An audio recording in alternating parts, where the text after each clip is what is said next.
Салям алейкум, Дослар, вітаю. Одразу хочу проговорити, що ця розмова буде проходити російською мовою, адже ми хочемо бути почутими на окупованих територіях и далеко за межами Украины. Мы давно думали над созданием такого формата и над тем, каким должен быть этот разговор. Сегодня мы начинаем подкаст и хотим, чтобы он стал площадкой для открытого обсуждения абсолютно разных тем и вызовов сегодняшнего дня. Мы будем обсуждать актуальные события, задавать сложные вопросы и искать ответы вместе с нашими гостями, людьми разных профессий, поколений и взглядов. Надеемся, что эта площадка станет местом, где каждый сможет не только высказать свое мнение, но и услышать мнение другого. Сегодня в гостях глава Фонда национального благосостояния Крыма Ленор Мамбетов, салям алейкум, юридичный директор Трус Хаунс Зера Козлыева и общественный деятель и волонтер Айдер Мала. Салям алейкум, Дослар. Рада приветствовать вас в этой студії. Перше питання. Я хочу, щоб ми проговорили, як залишати, зберігати свою ідентичність в умовах, коли ми відірвані від свого дому, так, від своєї рідної землі. І насамперед, що робить кримську татарку або кримського татарина кримським татарином? Прошу, Зіра, давай почнемо з тебе. Так, дякую за запитання. І я розпочну також насправді українською мовою, хоч була заявлена російська. Я думала про те, що це дасть можливість більш різноманітним зробити взагалі цю розмову, різноманітно, точніше. І було влучно сказано про те, що було б дуже добре говорити і кримсько-татарською, це б дуже віталося, і я б насправді це вітала. Але з огляду на певні обставини, тому що я не можу вільно висловлювати свої думки кримсько-татарською мовою на сьогодні, я буду, власне, казати українською. І мені це насправді дуже приємно і природньо, і це теж дуже цікавий фактор, який я спостерігаю. Бо в Криму я говорила або російською, або кримсько-татарською, власне кажучи. Якщо ми говоримо про маркери ідентичності, що мене визначає кримську татарку, я думаю, що тут неможливо назвати якийсь один фактор. Тому що для мене це в першу чергу якесь внутрішнє сприйняття себе, як ти себе саме ідентифікуєш. Ну, взагалі, якщо ширше говорити, можна говорити про те, що є об'єктивне сприйняття, суб'єктивне сприйняття, є сприйняття іншими людьми нас, тобто як вони до нас ставляться, хто ми є для них. Ну і власне є те, як ми самі себе визначаємо. І це дуже складне і цікаве питання, насправді. Я зараз трошечки перескочу і буду намагатися повернутися, тому що коли багато людей говорять, наприклад, про геноцид українців або про геноцид кримських татар в 44-му році, або починаючи з 44-го року і закінчуючи мінімум 56-м, якби враховуючи ці події, що були і дії Радянського Союзу, то ми часто говоримо про юридичну площину, що дуже важко і складно це кваліфікувати саме через те, що це має бути чітко визначена національна група.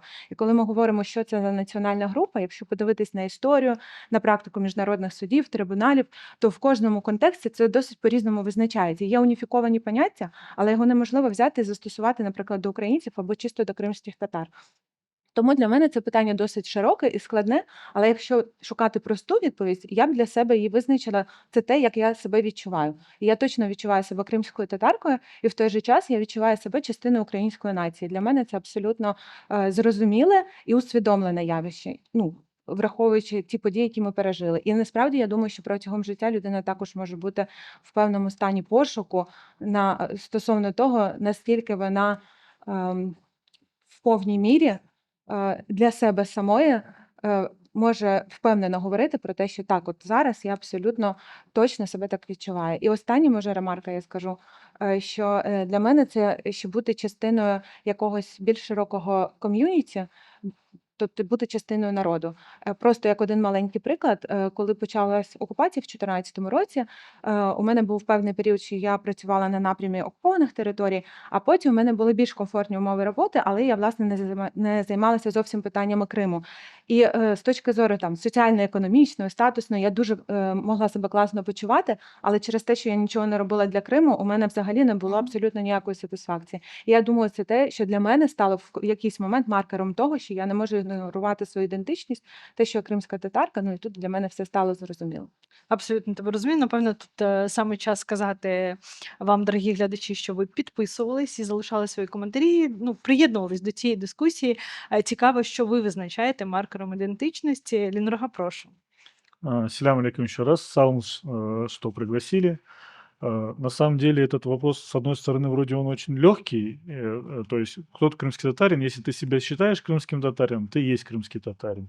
С другой стороны, очень сложный, потому что часто начинают дискуссии, а если ты не знаешь крымско-татарский или плохо знаешь, можешь ты считаться крымским татарином? Или, то есть крымские татары в основе своей исповедуют ислам. А если вот кто-то там стал свидетелем Иеговы или еще другую конфессию, остается ли он крымским татарином и так далее. То есть много вот таких факторов, что нацию делает нация, да, но, конечно же, самое важное – это самоидентификация.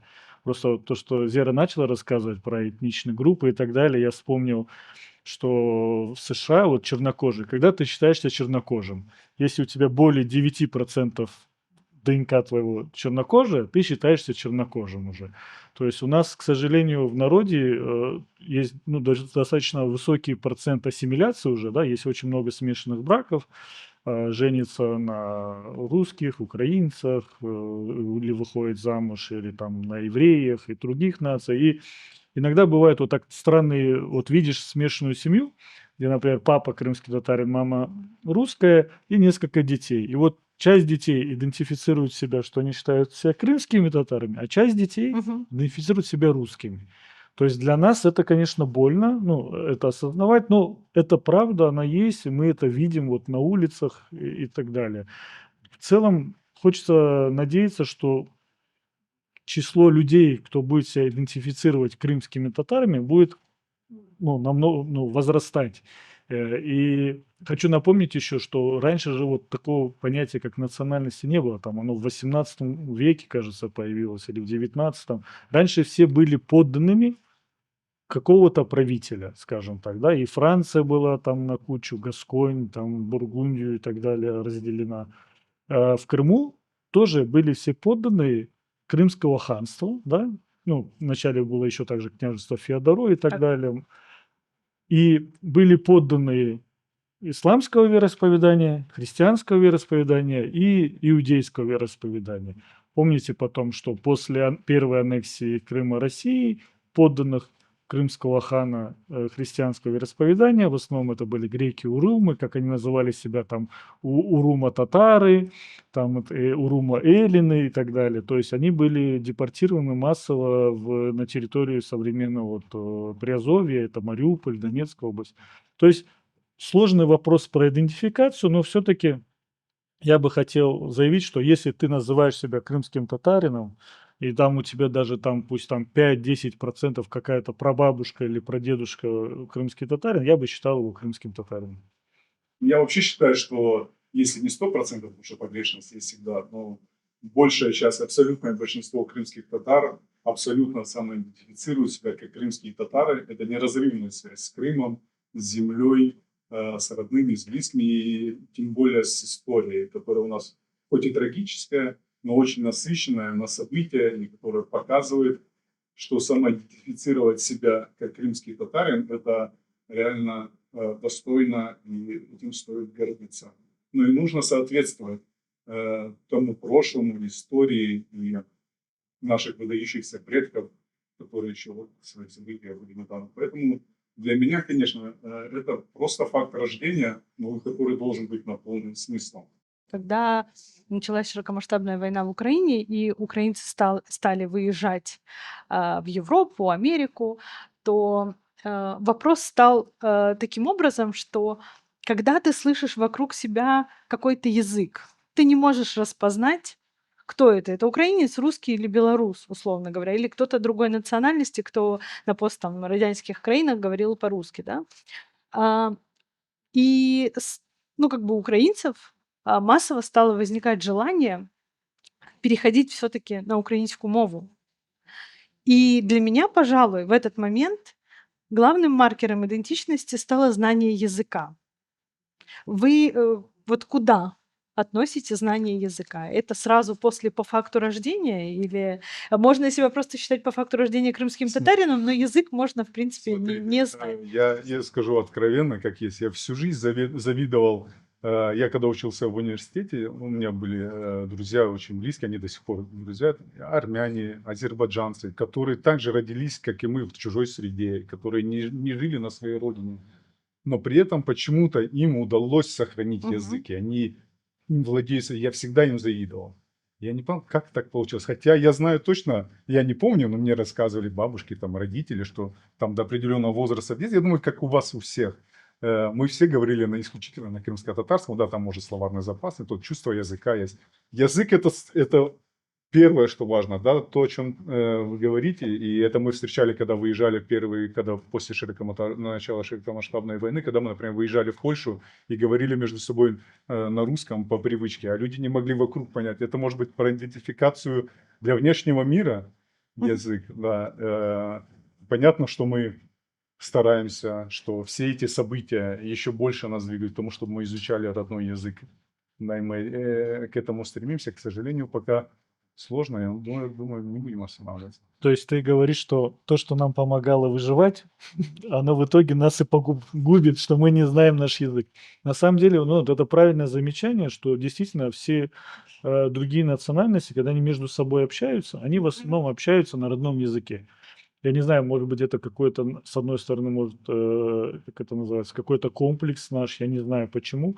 Меня вот бабушка всегда ругала и говорила, моя хартана, что татарджал афетанес, и говорила, рустили чамургиби. То есть он так и так к тебе прилипнет. То есть не нужно тратить силы и внимание на русский язык, потому что ты так и так в этой среде находишься, но нужно разговаривать на своем языке.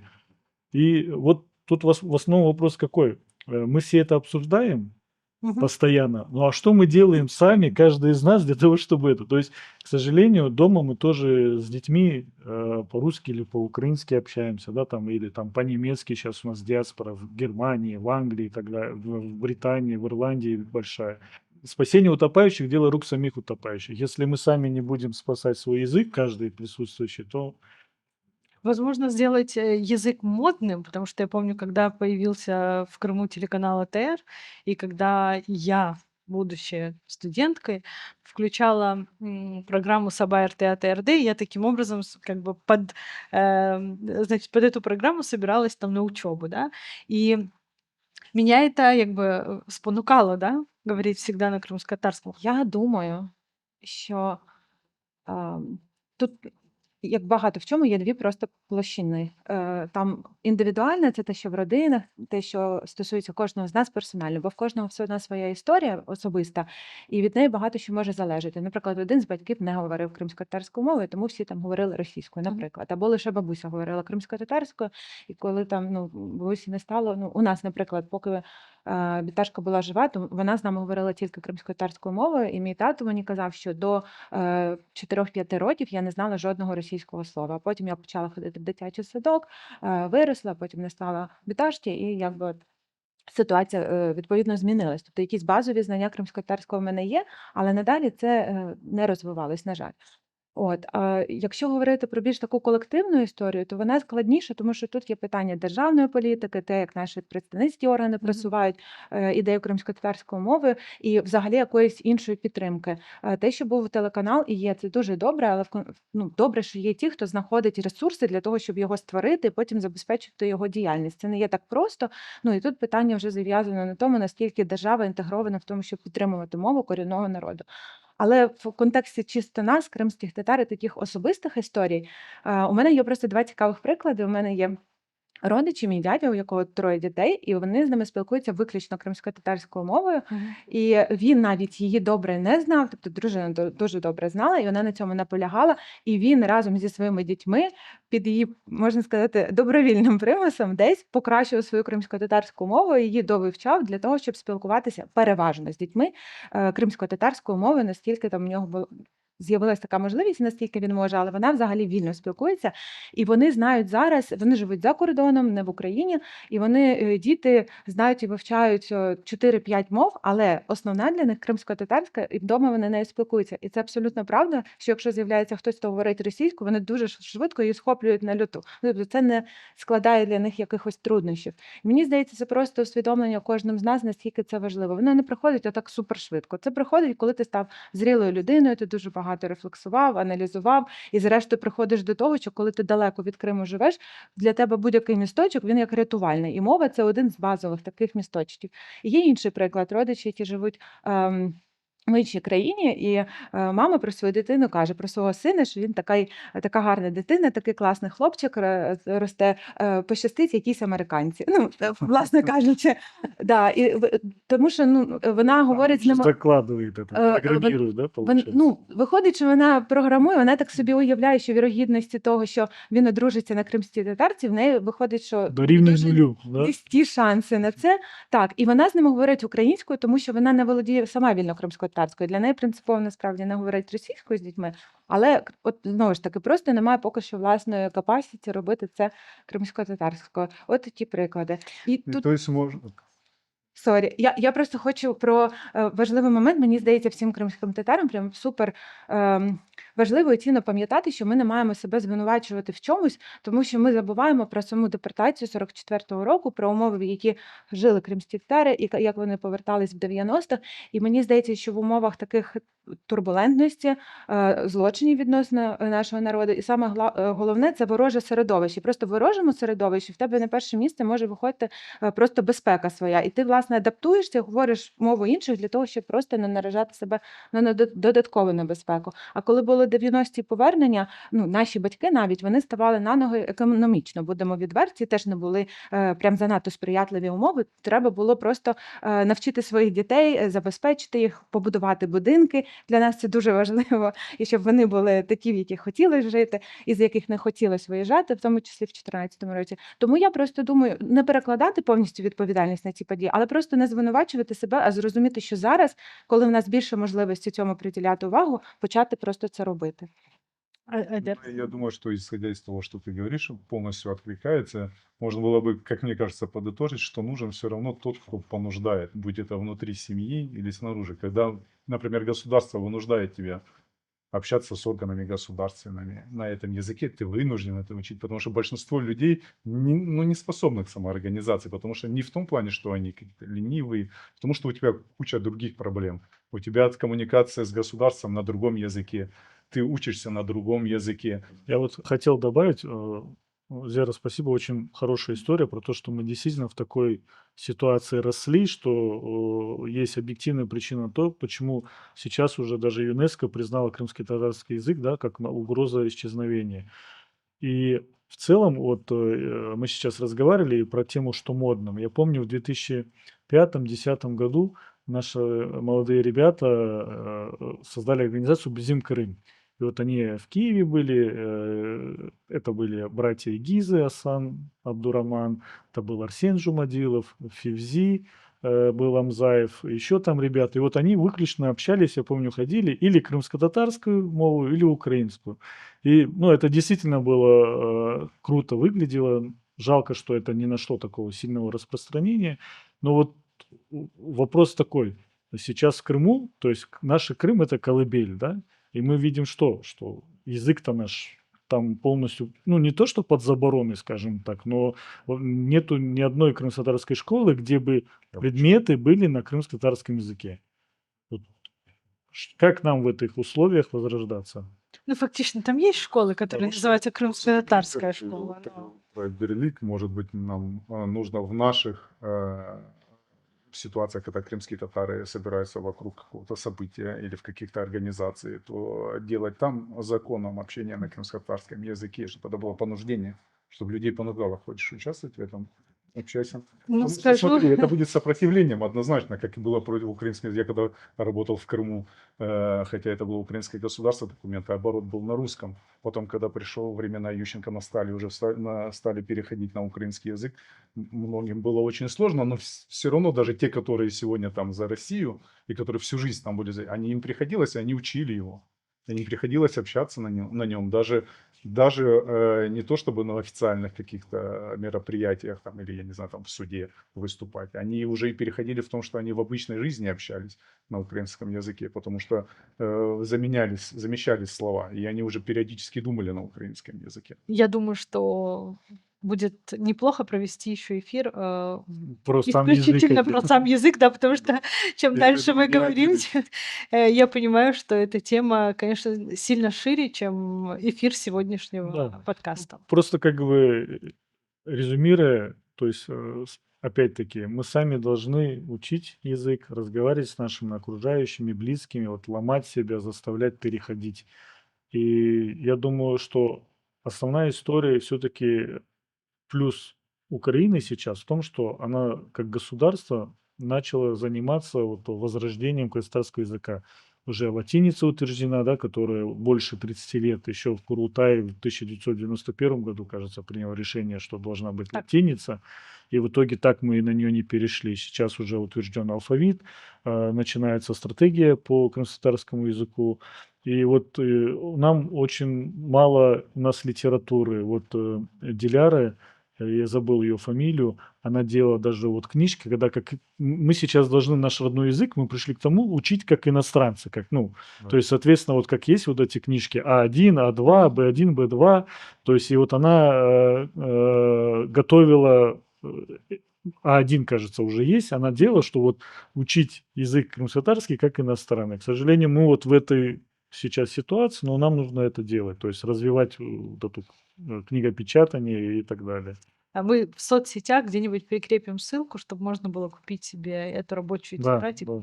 предлагаю перейти к следующему вопросу. Что сегодня нас объединяет с крымскими татарами, которые выехали с Крыма и сейчас живут в Европе, те, которые остаются в Крыму, и те, которые находятся на материке Украины? Эта дискуссия происходит так, внутри народа, скажем так, и не выносится сильно на поверхность. Это крымские татары, которые живут сейчас в Киеве, это киевские татары. Почему вы уехали там и так дальше. Есть другая часть, для которых принципиально важно оставаться в Крыму. И есть часть, которые уехали в Европу и пока еще не определились, будут ли они возвращаться. Вот я бы хотела, наверное, предложить поговорить на эту тему. Що взагалі може об'єднати кримських татар, які залишились в Криму, які знаходяться на підконтрольній частині України, які виїхали за кордон?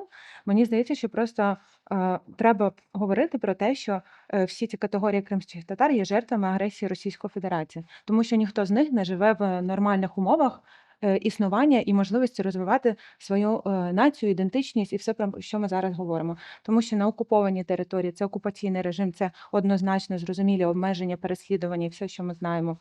Бачимо і розуміємо, і зараз нові виклики з'явилися. Кримські татари на підконтрольній частині України не мають можливості в більшості своїй поїхати на окуповану територію, взагалі відвідати свій дім.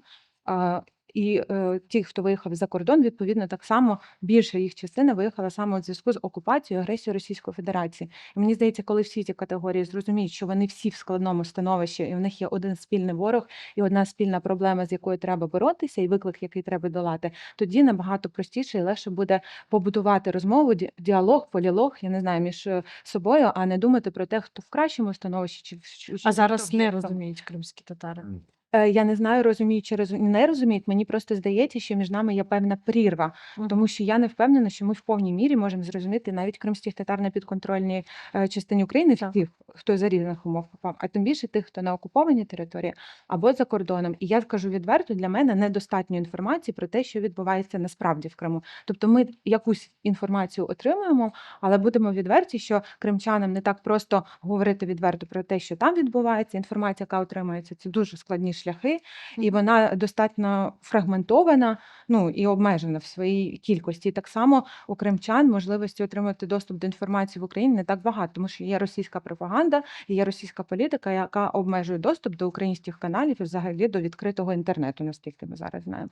Вот это выражение, да, есть там киевские татары, да, там крымские татары, и вот просувалась стратегия Крым да Яша, да, программы были и тому подобное.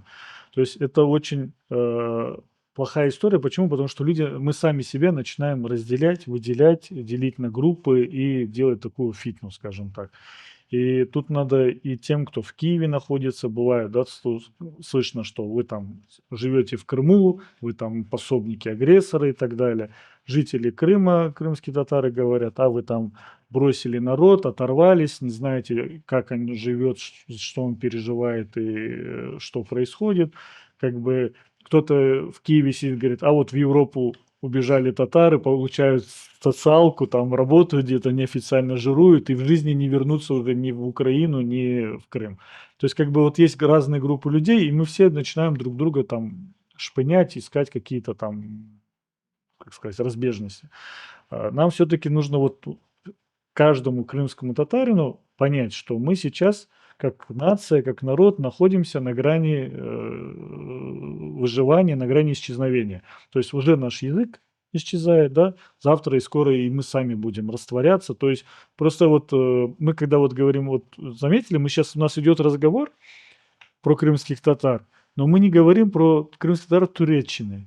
5 миллионов что тех, кто это выехал с 1873 года, да, по 1944 еще.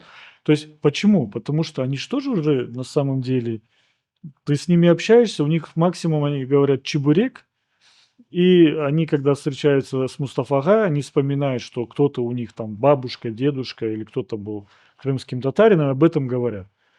А в целом, то есть вот нам, то есть я хочу как бы на этой передаче призвать к тому, что, ребята, давайте жить дружно, давайте все-таки искать больше того, что нас объединяет, а не разъединяет. Потому что как только вот мы начинаем друг друга не слышать и каждый думать о своих проблемах, о своей личной боли и не слушать другого человека, то мы таким образом, как бы сказать, и работаем на руку все-таки, я так скажу, нашего врага. Потому что вот я воспринимаю, что есть вот эта Российская империя, ее потомок текущая Россия, которая нам, к сожалению, так повезло, но в кавычках, жить в такой прекрасном климатическом, территориальном, географическом месте, как Крым, да, которое всем почему-то нужно, всем очень нравится и так далее. То есть мы в свое время как народ сформировались из кучи этносов, которые приезжали в Крым и оставались, и перемешивались, да, там, кто такие крымские татары, когда спрашивают, то есть крымские татары это,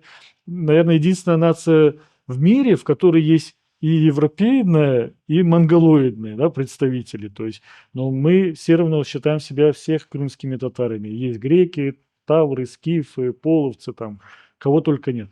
То есть не помешало вот этому котлу народов перемешаться и назвать себя крымскими татарами. То есть, поэтому вот эти географические разъединения, когда мы сейчас живем в разных концах мира, скажем так, тоже не должны помешать нам забыть о том, кто мы есть. Абсолютно с вами согласен.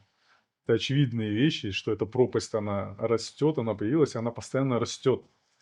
И я думаю, с этими сложностями сталкиваются все народы, но народы, у которых есть государство, им это легче пережить, потому что об этом, ты где бы ты ни был, ты всегда знаешь, что у тебя вот это твое государство, там обеспечение твоих прав, свобод и так далее. Давайте честно говорить о том, что крымские татары в абсолютном большинстве своем видят себя в Украине, даже те, которые находятся в Крыму, в абсолютном своем большинстве. И они там находятся в более сложной ситуации, в разы большей сложной ситуации, чем мы здесь. Да, мы тоже сюда выехали, да, мы вынуждены из-за оккупации, да, мы все равно ограничены, да, я, например, себя чувствую, что я тут временно, хотя это уже 12-й год, что я завтра туда вернусь, потому что это мой дом. И я уверен, что те, которые в Крыму, крымские татары, почему они нас называют там относительно там киевские татары? Потому что мы в центре этого государства, в которое они хотят вернуться. И мы должны ощущать на себе ответственность за то, чтобы была связь с ними. И я уверен, что не то чтобы там физически здесь, да, есть бытовые вопросы, проблемы, которые не решают, они не видят, что Украина что-то делает для этого. Это не значит, что Украина не делает. Они этого просто там не видят и не чувствуют, что мы о них думаем, что мы не приехали сюда тут строить свои личные дела, а что мы чувствуем за собой ответственность и что-то делаем для них там. Им нужно это ощущение. Тогда они перестанут нас называть киевскими татарами. Да, они не чувствуют. Вопрос не в том, что мы не делаем. Вопрос в том, чтобы они это видели. Информационное поле создать. Чтобы они это постоянно видели и чувствовали. Что мы тут делаем. Что каждый день идет работа за них в том числе. Они этого, не все. Давайте скажем, честно, там мало кто будет контролировать. Там Телеграм какой-то канал читать, отслеживать новости. Мы в этом процессе, мы это постоянно видим, но им не хватает этой информации, понимаешь, на бытовом уровне. Люди, крымские татары, украинцы, жители, граждане Украины в Крыму, которые не были совершенно, им не было там 16 лет, они не получили паспорта до аннексии Крыма. Сейчас процедура им получить паспорта, каждая в телефонном ручном режиме решается. Нет какой-то прописанной процедуры. Мгм. Человек не может зайти и увидеть, что государство Украина или представительный орган крымских татар проработал какой-то механизм, который понятен. Я знаю кучу кейсов, где люди последнее продавали, чтобы выехать, у которых не было паспортов. Выезжали с надеждой получить белые паспорта, чтобы приехать в Украину и получить паспорта. Они выезжали, тратили время, у них это там не получалось по тем или иным причинам. И они опять возвращались в Крым или приходилось куда-то ехать дальше, потому что они не находили процедуры, как это решить. У кого-то получалось решить, у кого-то получалось приехать. Очень многие хотели бы, но у них не получается. Нет прозрачных процедур взаимодействия с гражданами Украины в Крыму. То Даже есть, через те же там представители в Турции или в других государствах, в которые они могут выехать по красным паспортам, которые понятно, почему у них есть. то есть мы, как их представители, их подвели. Не, мы их не подвели. Ну, я же понимаю ж так, что ты сказал, мы их представители, но то мы как держава, как сказать, жители Я этой тебе державы говорю- ничего не я сделали. говорю про Ну, я то, просто как они- говори как есть. Я Просто. говорю про то, как Я так чувствовал, Да, но получилось, это твоего не спича. подвели. Ні, просто мені здається, що тут, по-перше, дуже сильно залежить від суб'єктивного сприйняття. Деякі кримчани все одно, наприклад, від деяких кримчан я відчуваю підтримку, які на початку 22-го року, в лютому, почали переживати, коли почалась повномасштабна війна, і співчувати. Вони розуміють, що в нас є свої умови складні, в яких ми перебуваємо, в яких вони на той момент хоча б не перебували. Ну, тобто, у мене навіть є приклади, коли з Криму кримчани мене підтримували, не дивлячись на те, що вони весь цей час перебували в окупації. Що це дуже суб'єктивно по-різному насправді сприймається, і коли ми іноді узагальнюємо якісь речі, воно може радикально сприйматися іншими якби групами, тому що і такі випадки існують.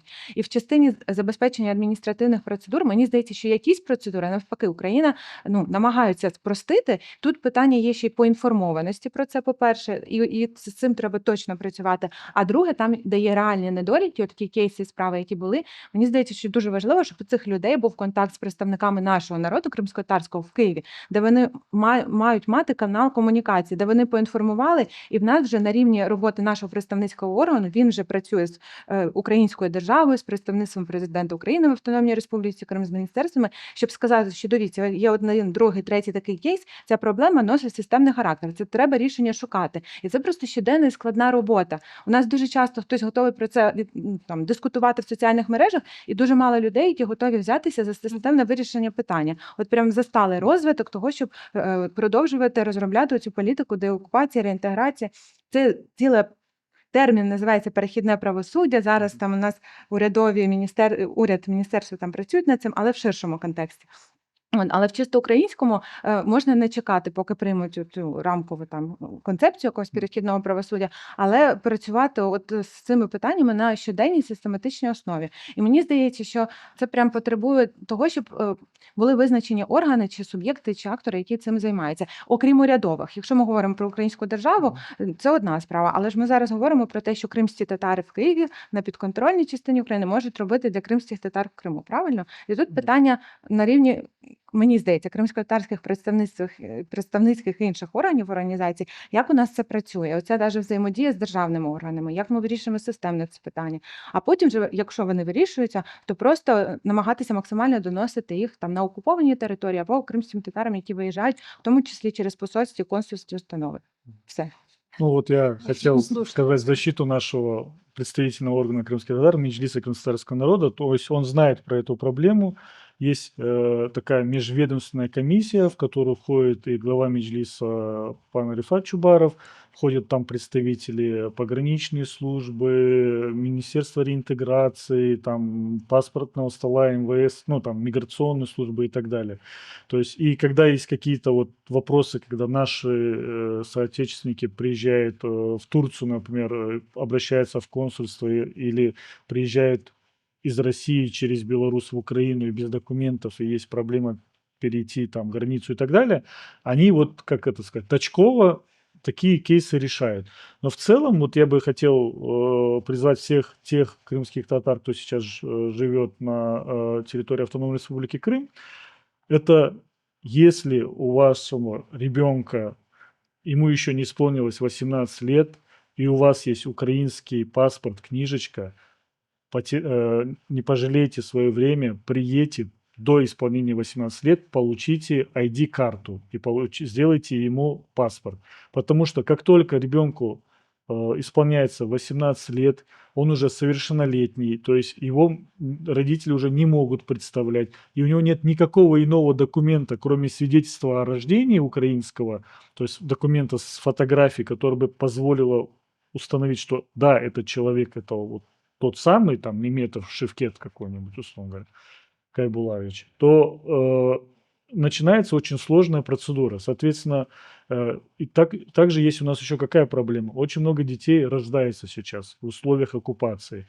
То есть есть механизмы через решение суда получить украинское свидетельство о рождении. То есть не затягивайте, обращайтесь. Это стоит достаточно небольших денег, но вы сделаете своему ребенку сразу свидетельство о рождении украинское, а потом по истечении времени, когда он станет там 14 лет и так далее, уже опять таки будете делать ID-паспорт. То есть проблема в чем? В том, что наши соотечественники должны знать, не когда завтра уже камни с неба начнут падать, уже сейчас оно фактически падает, и ты начинаешь думать, как тебе выехать в Турцию или в Европу, и у тебя нет никакого документа, который бы позволил тебе пересекать, а заранее готовиться ко всем этим вопросам. Тогда у меня на опережение, потому что Да. я думаю, что у наших зрителей возникнут вопросы. Где можно сделать эти документы? Можно ли это сделать в посольствах Украины и в других странах, да, в третьих? Либо за получением первого своего документа нужно приехать обязательно на Где вот территорию точка входа, к кому Украины? обращаться А, вначале? Смотрите, мы обсуждали это также в Меджлисе, и там был пан Рифат Чубаров, пан Ахтамага Чийгоз, эти вопросы. То есть даже сейчас есть проблема с тем, чтобы встать в очередь консульства. Надо запись через Дию, и вот Да. помощники Ахтамага, они с личных телефонов занимались тем, что ставили в личном порядке по договоренности с консульством наших там крымских татар, там до 15 человек в месяц, я не помню, сколько Да, была там есть какая-то такое, квота, да. да, по которой ставили. То есть необходимо, конечно же, искать это в органах массовой информации. На сайте Меджлиса там достаточно подробно расписано, что делать и как делать. То есть сейчас вот ДП-документ работает, я знаю, в Кишиневе есть и в европейских странах. Соответственно, если у тебя нет никакого документа украинского биометрического, ты в Европу выехать практически нереально. Соответственно, твоя дорога – это ехать в Молдову и делать там документы. В целом, каждый кейс надо отдельно рассматривать, каждый должен отдельно изучать, поэтому сложная история, но если каждый начнет этим заниматься более активно, я уверен, что он там в течение там нескольких месяцев сможет решить все свои вопросы. Ну вот важно же просто в заблуждение не ввести зрителей, которые нас смотрят в оккупированном Крыму, что первый документ, то есть паспорт, когда человеку исполняется, когда он становится совершеннолетним, он может получить исключительно на территории Украины.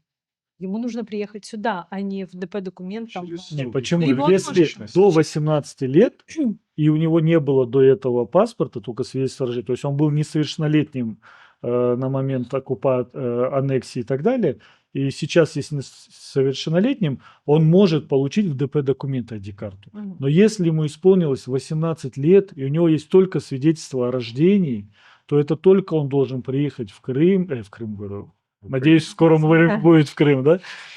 Что он должен приехать на территорию Украины, и здесь уже идет сложная процедура идентификации личности. То есть, поэтому я призываю, если вашим детям Заранее. сейчас 16, 17 лет, 15, пожалуйста, не затягивайте, а пока есть возможность, делайте. Вопрос был не из-за того, что это действительно массово так, что этот вопрос просто он там есть в Крыму. Это, конечно, это не поголовно. Понятно, что крымские татары в основной массе это дружные, никто никого не обвиняет. Но, тем не менее, этот вопрос там есть, и нам нужно на него дать ответ. Про Ты это и имеешь в виду говорю. про документы? Про вообще, про проблематику. Но что касается украинских документов, на самом деле я видела даже в Севастополе сидит девушка, которая на камеру говорит, я вам сделаю украинские загранпаспорта, потому что украинский паспорт это фактически твой билет в мир. Ты можешь куда Да. угодно по нему выехать, поехать, ну и так дальше. И Еще Украина недавно, я не знаю, это та же девушка, про которую ты говоришь, за $50 они делали свидетельство о рождении для ну, украинского образца, если у тебя есть Да. российского. Все возможно.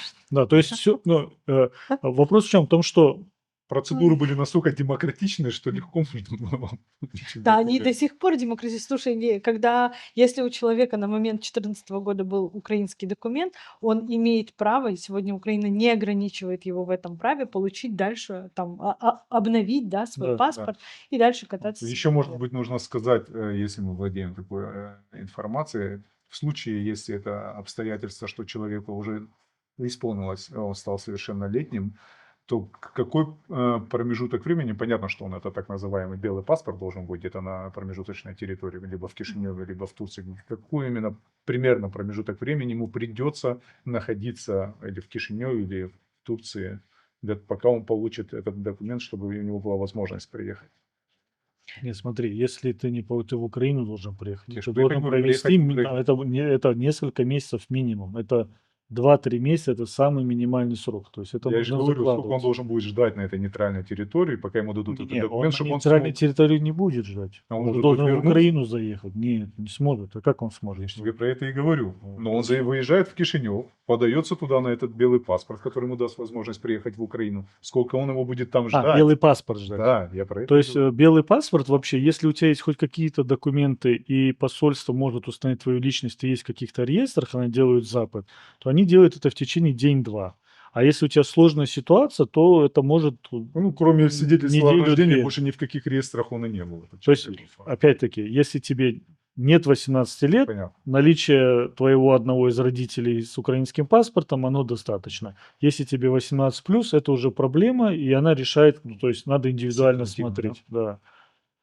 Потому что у тебя же может быть ситуация, что отец гражданин Украины, мать не получала гражданство, вообще нету этого, как сказать. Она была тоже на тот момент несовершеннолетняя, своевременно не получила ID или загранпаспорт любой. Соответственно, тоже возникает вопрос вначале с матерью, потом с ребенком. То есть это сложный вопрос, это можно отдельную там юридическую консультацию большую делать и так далее. Просто я считаю, что вот в рамках этой программы уважаемые крымчане, крымские татары, то есть не забывайте, что у вас есть уникальная возможность для себя, для своих детей сделать украинские документы, и пока эта возможность есть, вы должны их сделать.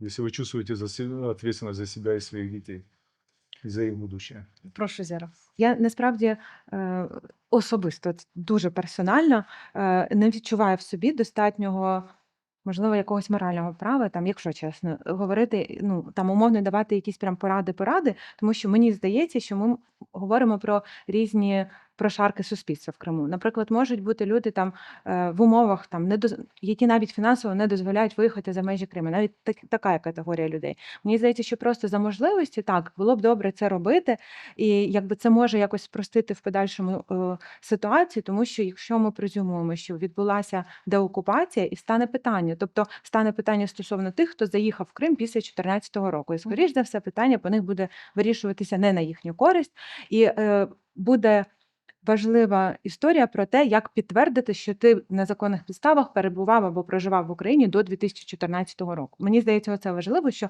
такі докази потрібно буде пред'являти в деяких ситуаціях, якщо немає нових українських документів. От в цьому плані просто над цим треба теж думати. Якщо є можливість отримати українські документи, супер, і бажано це робити. Тут я абсолютно підтримую. А якщо ні, то може просто думати про те, які є документи українського зразка, які ще набуті до 2014 року, просто хоча б їх зберігати в належному вигляді і розуміти, що в подальшому вони можуть допомогти підтвердити ту обставину, що ти там живеш на постійній основі, що ти корінний кримчанин, або там колись приїхав і отримав українські документи до російської окупації. От якось я би так про це сказала. І просто кожен розуміє, для чого він їх отримує. Багато хто отримує українські документи, щоб поїхати, мати можливість виїхати зараз в Крим з Криму. Ми там про те більше будемо говорити, які там зараз умови життя. Да? Але зараз це складніше і складніше, і з Крима виїхати людям, це очевидно. От, тому, звісно, якщо така можливість поки що є, то краще нею скористатися. Але насправді Але- дуже слушно, що є люди, дійсно, які не мають фінансової можливості виїжджати, а якщо в них не одна дитина, а декілька, і оце постійно виїжджати, робити там, ну, Я просто про те, що ми говорили про те, що у нас така програма була заявлена, що вона відкрито ставиться до контроверсійних запитань, і просто це ж поширена історія про те, що а чого ви не виїхали звідти? Так говорять і про людей з Луганської, з Донецької Мгм. області, а чого там продовжуєте жити? А ви що там? Це ж дуже багато провокує інших запитань з одного боку. От, ну і так само, а чого ви отримали там квазі паспорт, це там аля кримський, або російський, або ДНРівський, тому подібні речі. Ну просто люди, які там проживають, вони ж теж проживають своє щоденне звичайне життя. Вони можуть не мати навіть фізичного часу, якщо вони думають, як прогодувати родину, думати про те, як їм отримати документи українські, бо вони взагалі не знають, коли там що буде, відбудеться і тому подібне. Ну, я маю на увазі, що просто це така історія про те, що, умовно кажучи, це знову до питання державної політики. Оце перехідне правосуддя, те, Да. що називається, це ж питання державної політики в постконфліктному там суспільстві, в постконфліктній державі. Що да, класно їх закликати вживати заходів з їхнього боку, але тут добре теж подумати про те, як потім взагалі працювати з людьми, в яких, наприклад, немає цих документів. Не може бути таке, Може. якби теоретично може. І це для них не має бути, знаєте, як таким сигналом, що у тебе немає українських документів, зараз ми повернемо Крим, і ти будеш там Да. собі через мост, якщо він буде, їхати там де-інде. Ну, Я хотел добавить к тому, что говорит Зера. Очень правильно, хорошая тема. Крымские татары и украинцы, и русские, которые живут в Крыму, но верят, что Крым – это Украина, они нам важны, они нам нужны, мы их должны любить, лелеять и так далее. И когда кого-то обвиняют, что у него есть вот этот русский аусвайс, я хочу напомнить, что Крым – это оккупированная территория. Украина эту оккупацию не признала. Получение гражданином Украины на территории там оккупованной части этого русского аусвайса, оно является, для Украины как державы, оно не порождает прав и обязанностей. Это никчемный документ, говоря юридическим языком. И когда иногда кто-то из наших крымчан приезжает в Украину, да, и на границе там он заезжает с украинским паспортом, все есть, пограничники начинают ошукивать и находят российские документы, начинают создавать проблемы.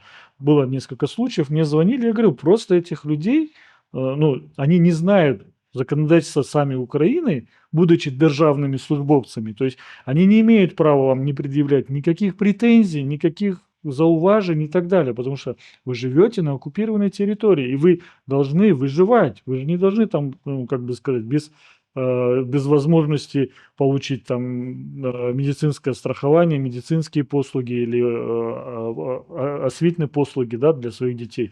То есть ясно, что ты вынужден получить этот аусвайс, но давайте, ребята, не путать. Этот аусвайс для нас, он этим людям выдан незаконно, и мы его, то есть когда наш гражданин Украины вынужден это получить, мы за это его ругать, наказывать, осуждать не имеем права.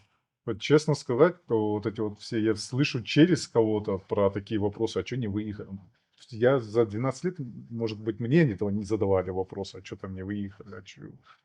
Ну, это просто, если действительно люди, я думаю, они существуют в украинском обществе, Конечно. которые задают, я хотел бы, чтобы, наверное, украинское общество поняло, что родина у крымских татар вот там вот по границе Крыма заканчивается. И это не как, например, я никого не хочу обидеть. Для луганчанина, да, это его родной Луганск, но Украина это и центральная Украина, и это, конечно, родной дом. Все равно это тяжело. Но у крымских татар нет другой родины. И так боролись за это возвращение после этой депортации. Отсутствие бензина, газа, света, воды вообще никакой роли для них не играет, потому что это их родина, никуда не выезжать не будут. Тут питання теж, мені здається, двох речей. Одна справа там. Зараз, може, до індивідуальних кейсів ми повернемося, але колективно, якщо ми говоримо про те, що у нас не тільки мова, у нас сам народ на межі знищення. Давайте говорити відверто, тому що умовно ми почали говорити про ідентичність, але настільки ми кримські татари, коли ми живемо в Києві, це ми живемо 12 років, і ми прожили більшу частину життя в Криму. Але є діти, які тут народились вже в Києві, і питання, якщо вони ще десятки років не будуть повертатися в Крим, да, дуже залежить від того, як в родині їх виховують, настільки там кримсько-татарську мову використовують. Але, по-перше, це складно робити. По-друге, ну, гарантувати цього ніхто не може. І асиміляція, ризики є, він нікуди не дівається. Питання лише в її розмірі, там настільки більше-менше. Да, я зараз просто проговорю про те, що мені здається, для виживання кримських татар, для збереження взагалі нашої нації життєво важливо було, щоб частина кримських татар точно залишалась на окупованій території. Мені здається, що всередині кримських татар цей наратив був однозначний. Ну, це було як Саме. спільне визначене рішення. І ну, це прям дуже критично важливо. Це один момент. А другий момент, якщо навіть про інші регіони говорити, там да, от є історія у нас. Просто там деякі наші справи, які ми ведемо, в тому числі там жертви, свідки потерпілі з Луганської, з Донецької області. Да? І є ж люди, яким просто нема куди повертатися. І умовно кримські татари, які виїхали з Криму там після 2014 року, якийсь час перебували не в Криму, у них у когось забрали житло. Хтось, якщо повернеться, по ньому буде кримінальна справа. По комусь там якісь інші вже адміністративні заходи вживаються. Ну тобто люди абсолютно бояться виїжджати. І я знаю деяких наших політув'язнених, яких обміняли, вони були звільнені, але вони не можуть повернутися в Крим. І вони, наприклад, кажуть, краще я б відбував покарання в місці ув'язнення, але я був би вдома в Криму, ніж я зараз не можу повернутися додому. Тому ну, для деяких це взагалі може мати наслідком такі самі обмеження прав, які їм дорівнює до просто якогось там перебування в тій самій в'язниці чи щось на кшталт такого. Тому мені здається, що це питання набагато глибше і дуже важливо про нього більш глибоко говорити з іншою частиною українського суспільства. Питання, чому вони залишаються в Криму, абсолютно недоречно, тому що за що тоді Україна бореться? Просто за територію без людей? Ну, люди – це головне, Так. що там є. І Вот. давайте тоді, резюмуючи оцей блок, ми все ж таки скажемо, що є головними ідеями кримських татар, які нас, незважаючи ні на що, об'єднують, і перейдемо вже до Зіра трошки анонсувала да, цей блок про виклики сьогоднішнього дня. Вы знаете, я вот хотел бы сказать, что я вначале, когда говорил про маркер, как ты себя ощущаешь крымским татаром, и в какой момент ты становишься, я сказал, что по факту рождения, но исходя из всех этих разговоров и размышления наших разговоров, я бы сказал, что это и факт рождения, и самоидентификация. Потому что, например, то, что Ленурбей вспоминал про крымских татар в Турции, которые считают себя турками просто крымско-татарского происхождения во множестве случаев. Поэтому эта идентификация тоже важна. Это два нераздельных и по факту рождения, и как ты себя идентифицируешь. Ну, я как бы вернусь к своему, что тот, кто называет себя крымским татарином, он является крымским татарином. И как бы давайте не скатываться, знаете, как помните, разные слова, вот это Ускутлу, Айсезли, Ноугай, Джанкойский, такое, что то есть это все нас разъединяет. Нам нужно объединяться. Я просто один такой небольшой тейк хочу сказать, что вот меня всегда поражает, когда говорят, что в Крыму 250 тысяч крымских татар. Сегодня я опять об этом читал. Мы в 87 году Никуда не переехали в Крым с родителями. Я вот помню, с 92-3 года я слышу эту магическую цифру про 250 тысяч крымских татар. У нас уже вот сколько поколений, у меня уже, я там женился, дети, да, у многих моих друзей уже внуки есть и так далее. Но мы все время говорим про эту какую-то вот, как сказать, цифру 250 тысяч татар. И я думаю, это тоже делается как-то специально, эти нарративы, чтобы мы не ощущали себя большим, великим народом, а мы всегда себя чувствовали вот этими маленькими угнетенными. То есть, когда я сейчас общаюсь с крымскими друзьями, однокурсниками, там, одноклассниками, они сами говорят, татары везде. Вот куда ни посмотришь, в любую больницу придешь, половина Крымские татары. персонала крымские татары. В школу придешь, крымские татары. Придешь на рынок, придешь в какое-то предприятие. То есть нас, ну, как бы сказать, минимум, я считаю, только в Крыму 500 тысяч. Есть оптимистический подсчет, это где-то 700-800 тысяч. Еще есть на территории Украины до 50 тысяч, да, выехало с 2014 года. Есть сейчас большие диаспоры уже в Германии и так далее. То есть я просто призываю, что люди, крымские татары, ну, то есть помните, что нас много, и давайте называть себя крымскими татарами, даже если у вас мама, папа, кто-то, дедушка, бабушка там есть другой национальности, все-таки помните, что вы есть потомки великого народа, которые от моря до моря когда-то повелевали и были великими и остаются великими. Ну вот, кстати, вы сейчас говорили, куда бы ни пришли, там школы, больницы и так дальше, везде крымские татары. Понятно, что очень важно гордиться своими корнями, историей, очень богатой, красивой. Но вот то, что вы сейчас говорили, у меня тоже внутри вызывало какую-то гордость, потому что еще 35 лет назад у нас не было возможности ни прописываться, нас не брали на работу. Люди с высшим образованием были вынуждены идти на рынки куда-то. Сегодня это люди, которые работают на высоких должностях, которые самые лучшие хирурги, самые лучшие там выкладачи, выкладачки, ну там и так далее и тому подобное. И вот это для меня на самом деле сегодня уже есть повод на себя смотреть как на большую, красивую, очень гордую нацию. И я тут соглашусь, мы не маленькие. Я вас всех спросила, Да, які просто ідеї всё-таки нас об'єднують, Так. да, а ми знову вернулись. Наша главная идея, Наша пока боль. наша боль. Это наша боль. Какой-то вариант То есть самоидентификации. объединяет боль нас сегодня. Да. Окей. Не, ну не Ну, только один почему. из факторов. Один из факторов, просто он постоянно в контексте.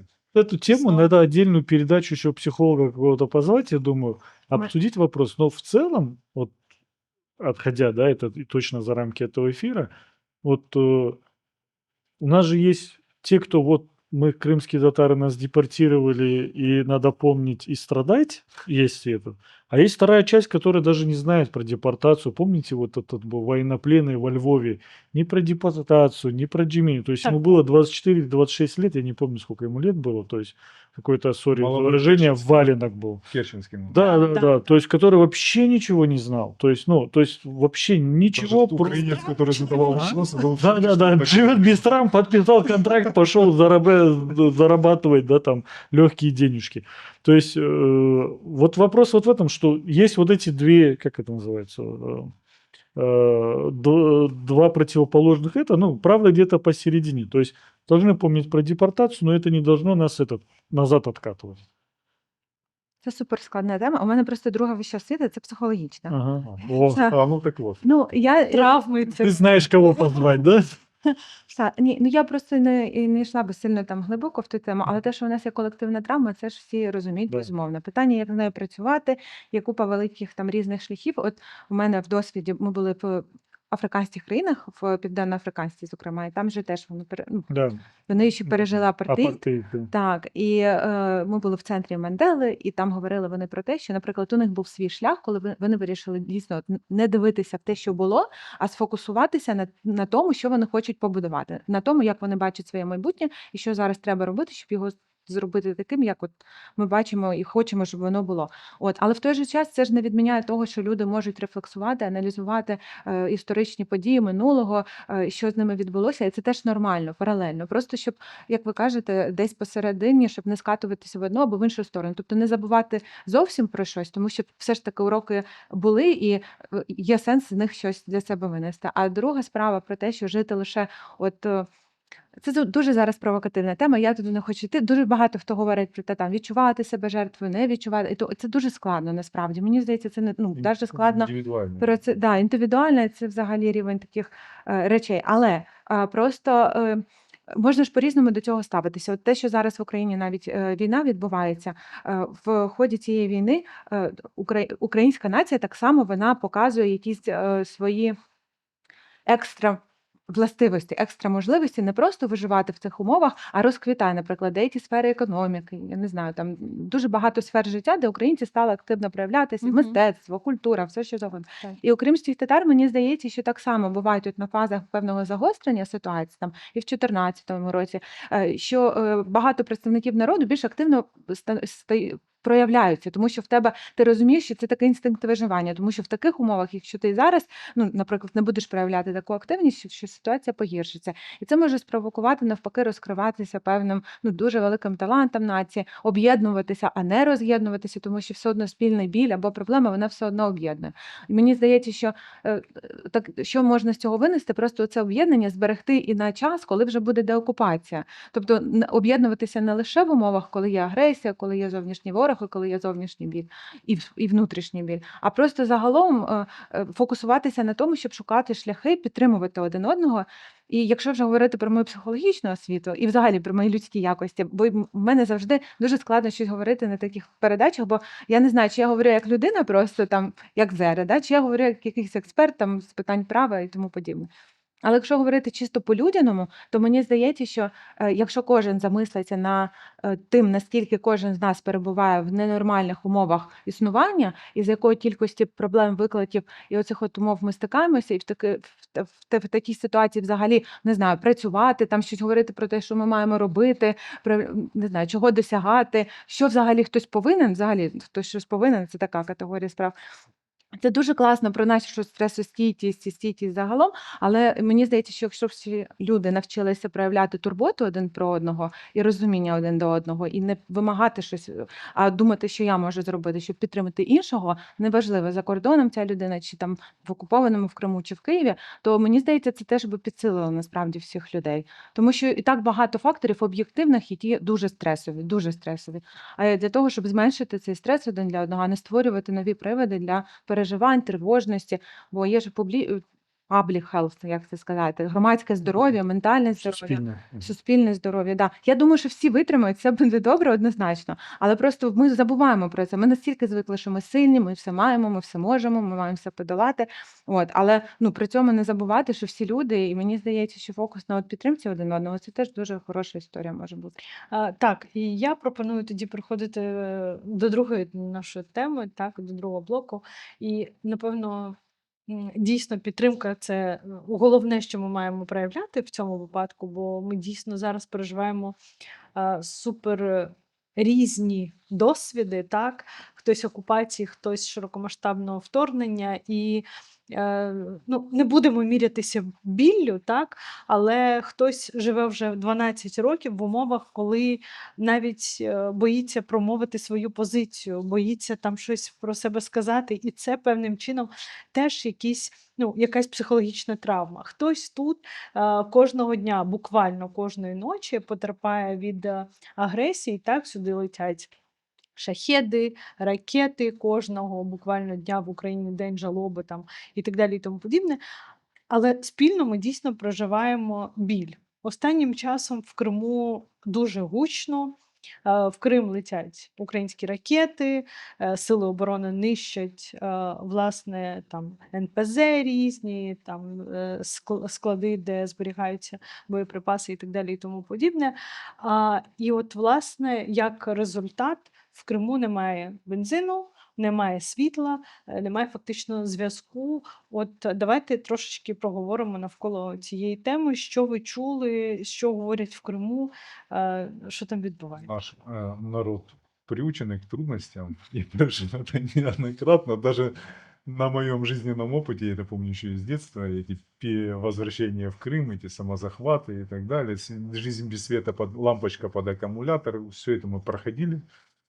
Я знаю, что уже там и дрова, и тушенкой запаслись, и продуктами. Тем не менее, конечно, это в бытовых вопросах это усложняет жизнь в Крыму. Мы в условиях этих живем уже 4-й год, 5-й год точнее, да, в Киеве и в других регионах Украины. Мы уже привыкли, адаптировались. Ясно, что для крымчан и для вообще почти половины европейской территории России это вновь, да, просыпаться под тревоги, слышать дроны, слышать взрывы, слышать, как работают мобильные огневые группы в попытках сбить эти дроны, да, там и так далее. Падают осколки на головы, на крыши, там пробивают. То есть, это война, к сожалению, и в войне невозможно по-другому. И тут в целом я призываю только наших соотечественников, всех, кто поддерживает в Крыму, запастись терпением, приготовиться. И всегда, когда у меня кто-то спрашивает, а что будет дальше, я всегда всем говорю, будет еще хуже. То есть готовьтесь к тому, что будет еще хуже, что завтра, пока есть Крымский мост, могут кто-то выезжать, завтра, возможно, и моста не будет, с подстанции света не будет и так далее. То есть в целом нужно понимать, чтобы, я призываю, я слышал, есть такие что тут же, если это еще и Латынина потом, это тоже, так сказать, диверсантка рассказывала, что типа если Украина считает Крым территорией Украины, почему она бомбит территорию Крыма, да? То есть и есть наши некоторые соотечественники тоже такие вопросы задают, мол, типа воюйте там с русскими на материковой части, давайте вот Крым нас не трогайте. Но все должны понять, что без эскалации, без поднимания от уровня градуса, то есть русский, который сидит где-то у себя дома, то есть по телевизору каждый день слышит победные отчеты о том, что захватили какой-то очередной населенный пункт, который он в жизни не слышал и который меньше там деревни там на 500 домов, да, то есть его с улицы не забирают, бусификации нет, идут только по контракту за большие суммы денег воевать, и ты как бы не чувствуешь этой войны, ты такую войну будешь поддерживать и будешь говорить, да, все отлично, все классно, мы вторая армия в мире. Но когда у тебя над головой каждый день взрывы, когда твои дети должны просыпаться в страхе и говорить, что происходит, я боюсь, мама, папа, когда ты вынужден стоять в многокилометровых очередях за бензин, я напомню, что Украина все это проходила тоже, то есть у нас тоже все это было. И вот в этот момент у тебя уже начинают возникать вопросы. То есть нам обещали безопасность, то есть в России был такой общественный договор, ты много не ворнякай, сиди тихо, но ты будешь экономически Что-то жить тебе спокойно, сделают. все за тебя сделают, и будешь в безопасности. Сейчас они видят, что они уже ни экономически, ни физически не находятся в безопасности, у них возникают вопросы. Помните, вот когда только началась война, мы все думали, что вот сейчас 100 тысяч погибнет русских, и все, они очнутся. Уже мы сколько там, 1 700 000, да? Или я уже сбился со счета. Ну, за 1,5 миллиона прошли потери. То есть ничего не останавливается. Российская власть, она постоянно делает замеры настроения населения. Не надо думать, что они там не учитывают. Они смотрят. И, соответственно, чем больше будут волнения среди людей, тем это скорее позволит закончить нам войну. Чем больше они будут молчать, терпеть и говорить, что, знаете, сейчас последний тейк расходится в Крыму и в России, что на самом деле бензин есть, просто это заговор нефтяных компаний, чтобы увеличить цену. Вы представьте, насколько они в этой пропаганде, им 30 лет твердили про то, что они великая нация, самые крутые и так далее. Они до сих пор не могут логически связать отсутствие топлива с тем, что их страна начала войну, убивает каждый день украинцев, и сейчас это возмездие, да? То есть, соответственно, вот я хочу призвать наших крымчан к терпению, запастись. Надеюсь, что в скором времени это закончится, но нужно рассчитывать, что это может затянуться. Ну, Ленурбек, я, может быть, и согласилась бы с тем, что вот там настроения должны как-то меняться самое на материку России, да, но в Крыму людей настолько запугали тем, что им нельзя показывать никаких своих настроений, иначе ты там, не знаю, тебе грозит 25 лет срока. Это то, что происходит с нашими крымскими татарами. Зокрема, это происходит, как правило, с крымскими татарами, которые где-то там высказали свое мнение. То есть тут, знаете, такое, ты страдаешь с одной стороны, потому что у тебя нет света, газа, бензина, там еще чего-то. С другой стороны, ты даже как громадянин, ну, не можешь высказаться, потому что тебе грозит с другой стороны тюрьма. Ну, как бы, Ну, реалии таковы. реалии таковы, но когда таких возмущений будет слишком много, то есть ты можешь, когда их 1, 2, 3, репрессивный аппарат может включиться, но когда в ТикТоке, там, в Инстаграме или каждое второе, третье видео снятое россиянкой о том, что а что происходит, а где бензин, почему мой сын там проснулся ночью, плачет, не может спать, то есть это все влияет. Да, они же пока еще вот эту прямую цепочку логическую не делают. То есть о том, что виновато то, что их страна начала войну, остановите войну, и это все остановится. Пока нет, но это постепенно. Нам нужно, то есть наша цель, чтобы эта проблема эскалировалась, чтобы они начали задавать все больше и больше вопросов. Возможно, будет где-то какое-то народное возмущение. Оно начнется с бытовухи. Кто-то на заправке подерется с кем-то за канистру бензина, подожгет, убьет, еще что-то сделает. Но пока вот этого не будет по всей стране, то эта война не остановится. То есть нам нужно понять, что вот, условно говоря, все думают, мы когда думаем о том, почему эта война продолжается, мы мыслим нашими как бы сказать, реалиями, нашей психологии. Ну, то есть эта война продолжается из-за одного человека. Имя ему Путин, который проблем с топливом не испытывает, проблем с санкциями не испытывает. У него все хорошо. У него маниакальная идея воссоздать Советский Союз, показать, войти в историю и так далее. То есть и он готов на все, мы это видим. И, соответственно, пока вот весь народ не начнет там бурлить, эта война не остановится. Я только за вчера несколько раз видел эти нарезки. Да, есть эти блогеры, которые ходят, специальные пустые заправки снимают у них, чтобы показать, что это действительно поменять их настроение. Проплаченные же Кремлем блогеры снимают. эти- Что нет проблем. что да? нет проблем, типа, понял, там Да. для вида 2-3 машины Да. стоят, и он снимает. Нет проблем. Но есть же куча видео, комментарии. Эти, когда в их пабликах, в телеграммах, там какой-нибудь Утенков, еще кто-то, ты смотришь, комментарии закрывают, потом лайки, там везде клоун стоит, клоун, потом закрывают, что нельзя этот смайлик ставить. Да. Там реально поднимается настроение. То есть у нас война смыслов началась, да, Да. и война этих, Да. как называется, пародий различных и так далее. Так. Но, с Я- другой стороны, там был недавно скандал с Викторией Бонни, которая там вроде как развела, у нее тоже был какой-то спич, значит, адресованный президенту, и вроде как люди ее стали поддерживать, а потом она вышла к Соловьеву, они мило побеседовали, и это все Знаете, сошло что на я вот нет. всегда, извините, так не сказать, всегда к таким людям, особенно в российском контексте, относился как к громоотводов, которые почти практически всегда ставят в Кремль. Вот они же, то, что говорил Ленура, они постоянно анализируют настроение. Они чувствуют, что настроение надо, чтобы народ куда-то это выплеснул. Так же самое, как вот этот военный там появился, который там на Путина собирался идти, потом 11 Кото- человек отсидел, Боже. который его удалил. Его сейчас, по-моему, задержали, нет? Нет, его уже выпустили, он уже все удалил, все нормально. Мгм. И все, это вот периодически для таких вещей. Например, как у них долгое время этот Максим Шевченко, который якобы защищал ислам в России. Да. И все эти мусульмане его поддерживали, какой красавчик, везде. Чисто прокремлевский, если он там не какой-то служащий там. Ну, скорее всего, Скорее всего, да, это но это громоотводы. А вот эти вот настроения, которые появляются вот сегодня на видео, в комментариях, это уже реальные настроения. И это такими громоотводами, так как это какое-то, это как снежный ком, оно нарастает, это просто так, такими Максимами или Вікторіями Бонями вже не знімеш. Я не військовий експерт, і якби оцінювати взагалі там стратегію України по цих обстрілах складно, але те, що в публічному просторі артикулюється, це в принципі у України є чітка стратегія, і Україна атакує конкретно визначені, ну в тому числі військові цілі. Да, це цілі подвійного призначення, але є абсолютно стратегічна військова ціль зменшити їх економічний потенціал, що дорівнює зменшити військовий потенціал.